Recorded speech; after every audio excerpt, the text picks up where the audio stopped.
เอากดแล้วเมื่อท้ามาก็จัดไปอาจารย์แหม่มท้านะครับ ตอนนี้เวลา6 โมงครึ่งนะครับถือว่ายังไม่เกินเวลาไอ้บักเก็ตครับเพื่อรุ่นนะครับ อันนี้น้ำแข็งนะครับประมาณ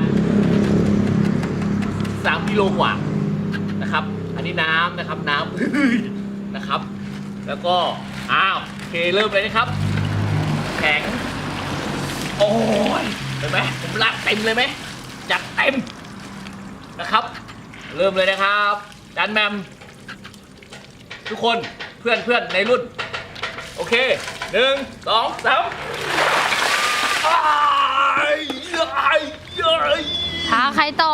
ขอท้าต่อไปไอ้อักปูใครกะไอ้พัชรินพัชศรีสากเหล็ก3 คนอักปูพัชริน3 คนนะครับโอเคเจอกันภายใน24 ชั่วโมงโอเคครับ